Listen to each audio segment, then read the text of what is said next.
The first thing Elden Ring ever shows you is a light telling you where to go, and you just followed it. You wake up as one of the Tarnished, and right on cue, those golden threads appear, pointing you forward like they've been waiting. Everyone calls that divine guidance, but here's what's actually happening.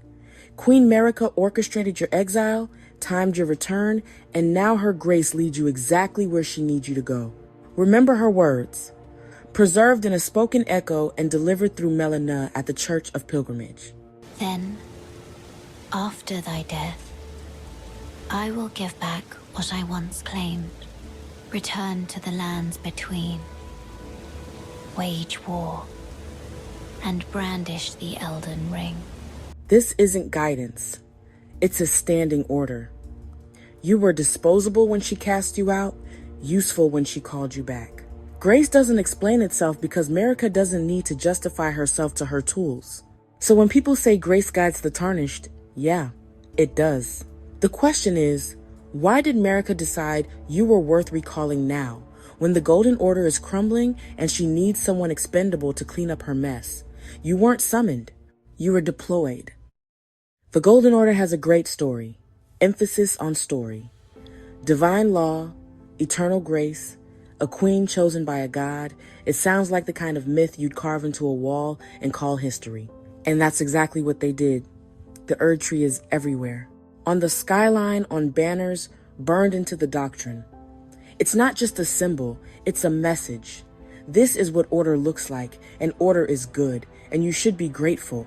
When translated, the two fingers say this. Great Elden Ring, root of the Golden Order, anchor of all lands, giver of grace, wellspring of all joy. And the Erd Tree's bounty was real, but the item descriptions tell you it lasted a fleeting moment before the Age of Plenty swiftly came to a close. The Order just never stopped selling it as eternal. And then you walk through what that eternal order actually left behind. Limgrave is ruins and deranged soldiers. Liurnia is sinking under the weight of Raya Lucaria's hubris, and the Academy Gate Town lies in ruins.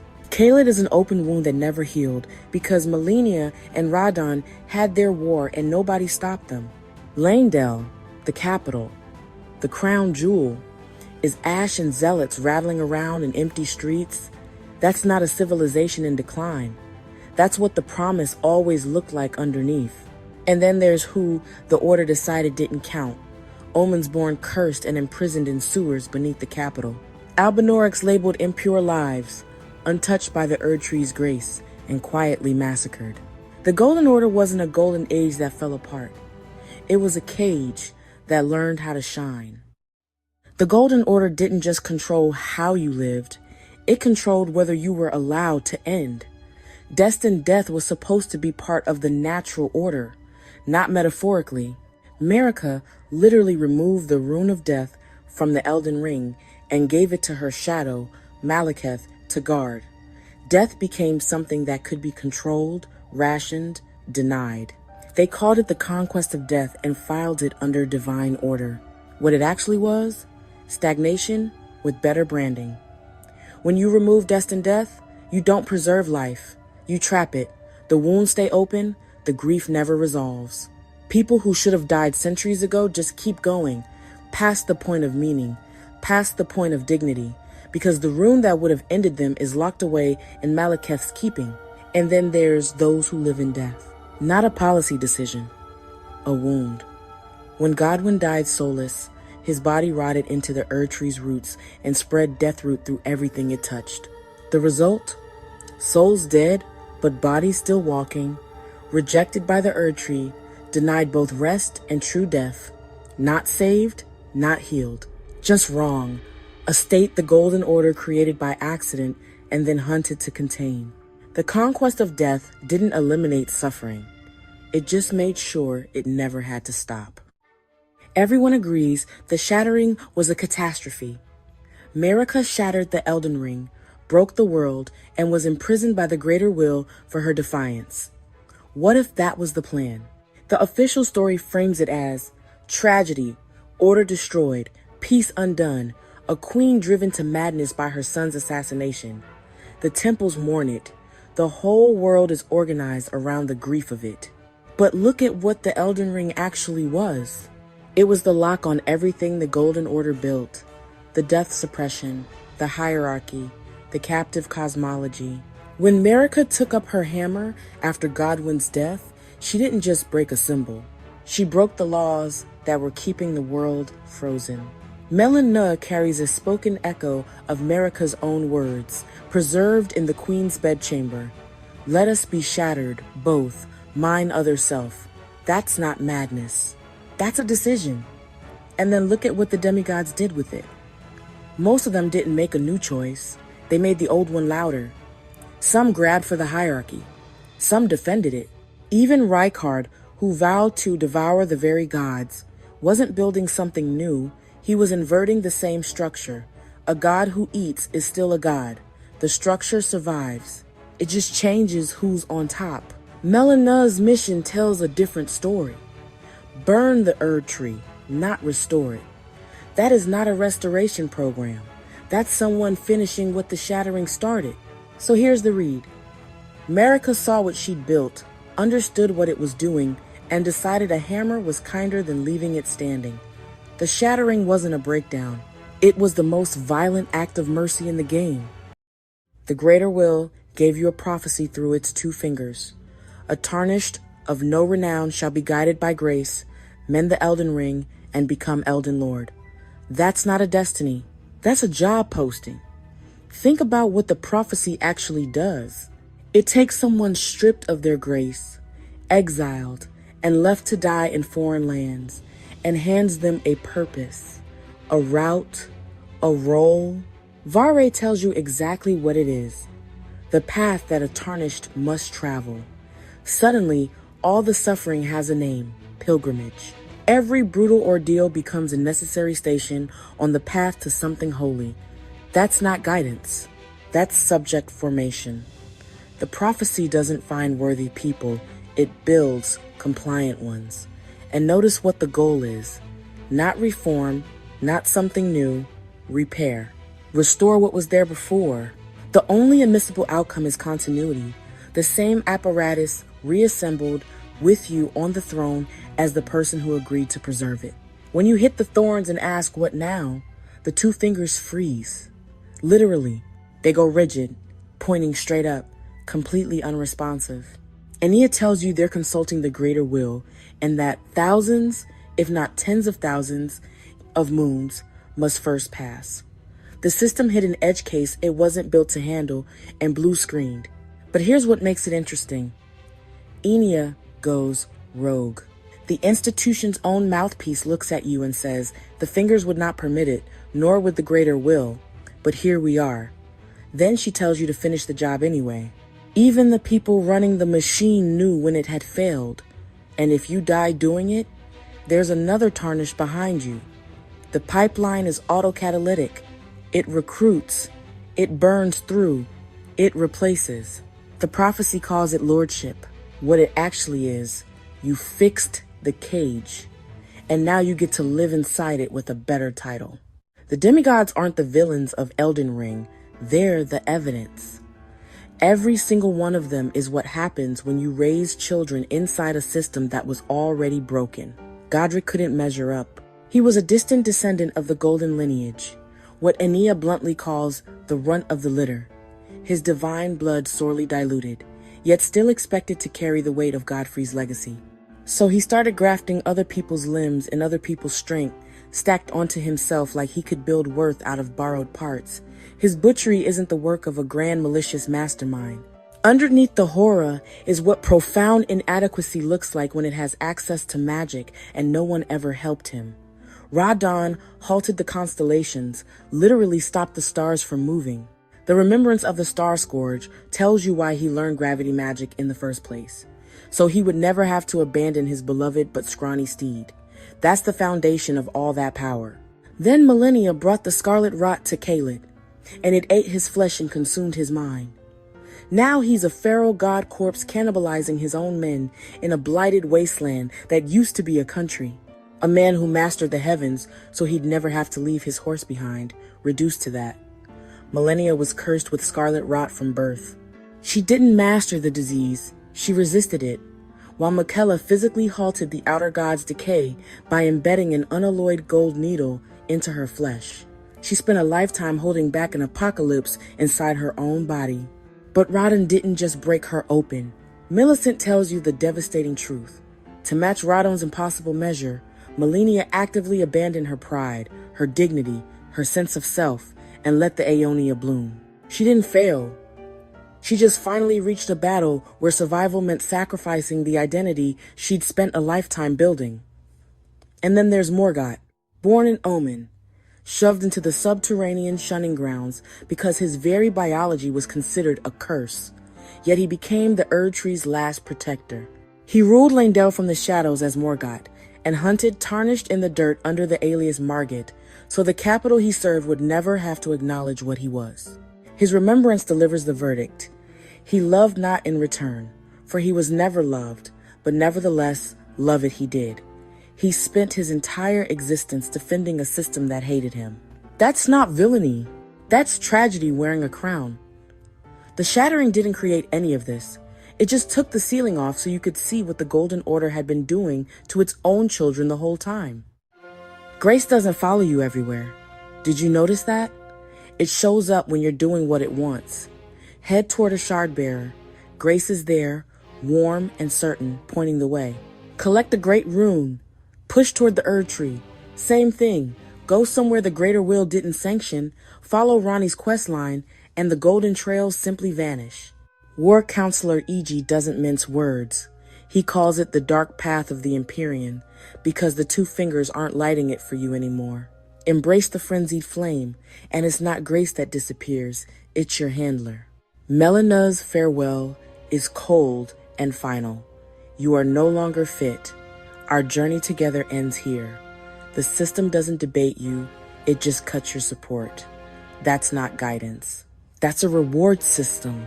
What Grace is actually running is operant conditioning. Varre clocks it the moment you walk into Limgrave. He diagnoses your disorientation out loud because the system was built for exactly that moment. Then, Grace offers the remedy: warmth, direction, certainty. The Grace Mimic confirms what the sound design already tells you.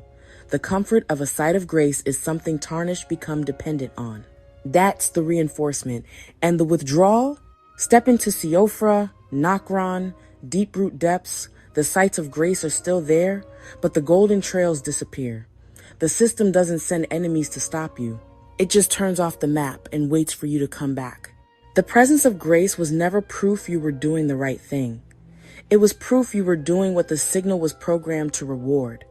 You thought the light meant you were chosen. It meant you were useful. Want to know the moment Grace stops pretending to care about you? Accept the frenzied flame. The response isn't what you'd expect. Grace doesn't panic. The sights of Grace remain chillingly indifferent, still pointing toward the Erdtree, still functioning exactly as before, completely uncaring that you're about to burn everything down. The automated system doesn't register your defection at all, but your handler does. Melina, who handed you Torrent and walked beside you through all of it, cut you off without hesitation. Her farewell is cold and final. You are no longer fit. Our journey together ends here. The machine didn't notice you left. The person did. Think about what that reveals. When you stand at the doors of the frenzied flame, Melina manifests to beg you to stop. She does intervene. But listen to what she actually says. She doesn't plead for you. She pleads for the lives, the new births of this world. Her concern was never your soul. It was the system's survival. And the moment you cross the line anyway, the pleading stops instantly. No more concern. No more companionship. Just a promise to hunt you down and deliver you destined death. That's not care.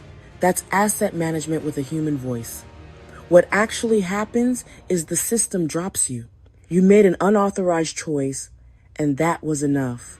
The chosen status you carried through every death and every ordeal evaporates the moment you exercise real agency. The frenzied flame isn't the point. The point is what Grace's reaction to it tells you. Hyetta, the maiden of the three fingers, gives you the actual cosmological history. all that there is came from the one great. Then came fractures and births and souls. But the greater will made a mistake. The three fingers aren't evil, they're the correction. Two competing outer gods, both descended from the same source, arguing over whether the universe should be ruthlessly ordered or melted back into nothing. The greater will isn't morally superior to the flame of frenzy. It just had better branding. You were chosen, destined, and guided right up until you decided something for yourself. And then you were the problem. Chosen was always conditional. You just didn't know the conditions. The Tarnished aren't heroes. They're intake. The Roundtable hold looks like a refuge, a place to gather, strategize, belong to something. What it actually is, an administrative pin. It equips you, sorts you, points you at the objective, and does not ask how you're doing. Bernal started exactly where you did. The Beast Champion armor description tells you what he was. A champion worthy of becoming a lord. And that is what Bernal was. Until his maiden threw herself into the fire. The system had no contingency for that. No remedy, no acknowledgement, just the same impossible objective with one less person to help him carry it. So he went to Volcano Manor and started hunting the same Tarnished he used to fight beside. That gets filed as treachery. What it actually is, a man who got processed and discarded, taking the only exit the design left open to him. That's not villainy. That's what happens when an institution breaks someone and offers no humane way through. Then there's Gideon, the all-knowing. He spent the entire game hoarding every secret the Lands Between had to offer, and his own helmet tells you what it cost him. When Gideon glimpsed into the will of Queen Marika, he shuddered in fear. At the end, that should not be. Right before he tries to kill you, he tells you what he found. Queen Marika has high hopes for us, that we continue to struggle. Unto eternity. The system was never designed for you to win. It was designed for you to keep trying. Forever. His dying words, a Tarnished cannot become a lord. Not even you aren't malice. They're a eulogy. He blocked your path because he believed what you'd find past him was worse than what he could do to you. That's what too much truth does to a person. The system didn't care whether you survived it, only whether you were useful before you didn't. Most paths in Elden Ring lead back to the same place. The throne, the ring restored, the order reassembled with you holding the keys. That's not a reward. That's the system reproducing itself. Grace lit the road the whole way. Warm, certain, always pointing forward, and the road loops.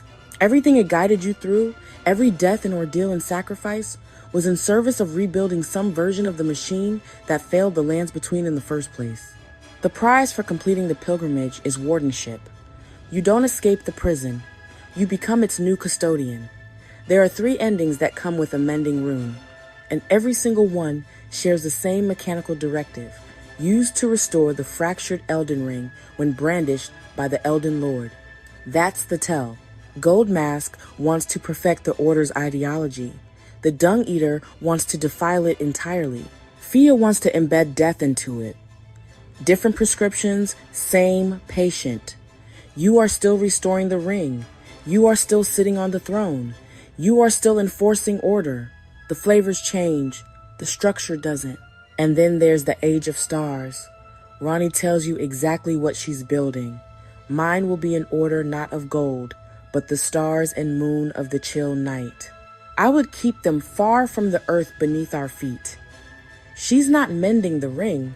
She's removing the governing laws of reality from the physical world entirely so they can never be weaponized again. And when her ending triggers, she doesn't hand you a throne. She hands you this, into fear, doubt, and loneliness, as the path stretcheth into darkness. No gold, no grace, no certainty, just the unknown. It's the one outcome where the road doesn't loop back to a throne because there is no road. Marika cracked the wall open. The Tarnished get to choose what to do with the gap. Seal it or walk away from it entirely. This is what the myth was always about. Power preserves itself by scripting compliance as destiny. It built every road. It never built an exit.